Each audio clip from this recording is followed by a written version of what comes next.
To analyze some data, we use some statistic, and then to describe the feature of some data, then the most common things to describe it is using this three measurement.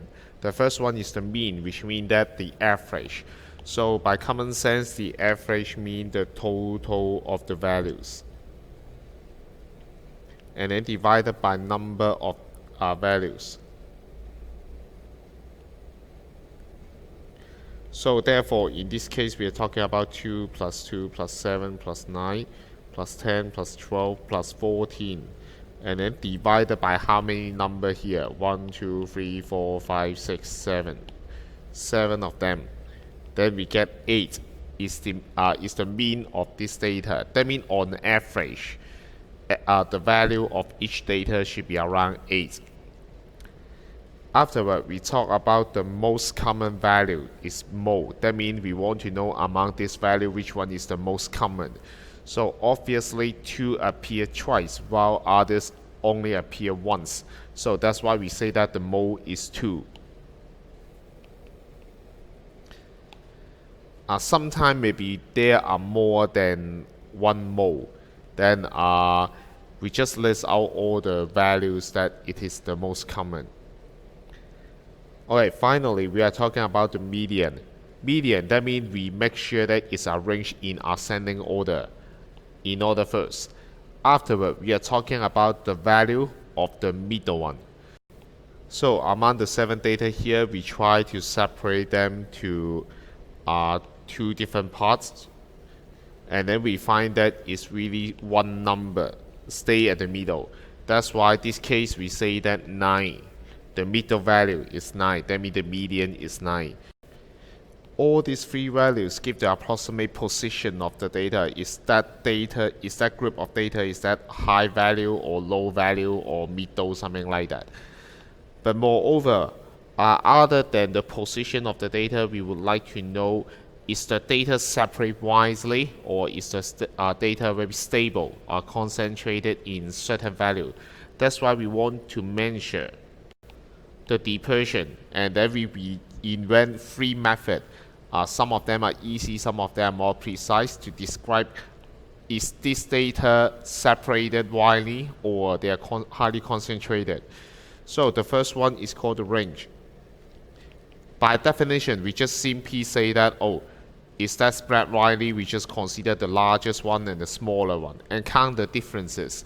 A bigger difference implies that it seems like spread wider. So it's defined as maximum minus minimum. In this case, which is 14 minus 2, so we get 12. 12 is so-called the range. But however, this time sometimes we think that it's too roughly, it's not meaningful or not accurate because it's easily affected by some extreme cases. So therefore we find another method is called interquartile range. It's defined by something called Q3 minus Q1. Third quartile minus the first quartile. So basically we use the median to separate to 2 halves, and then if we talk about Q1, the first quartile, that means half, and then we further cut it to half. If we find that there are some data placed in the middle part, then this is called Q1. Similar calculation. In the second half, we try to find the middle data of the second half, and then we call that Q3.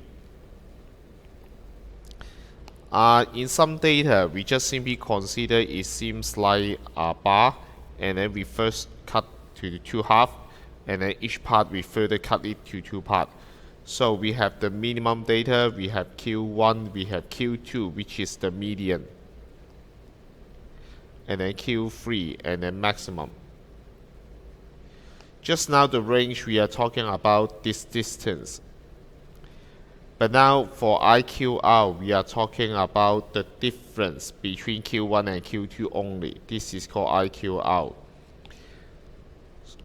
So in this case, Q3 is 12 while Q1 is 2. So we use 12 minus 2. We get 10. A bigger interquartile range, which means that it's spread wider. A smaller value, which means that it's smaller. Finally, there is one thing is called standard deviation. For you, you don't need to know what's the formula, you just need to know how to get this value by using your calculator.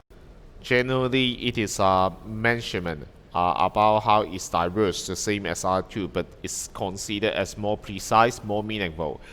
And in statistics, we try to use this data, develop lots of theorem for us to analyze the data. But for you, you just need to know how to get the value by using calculator.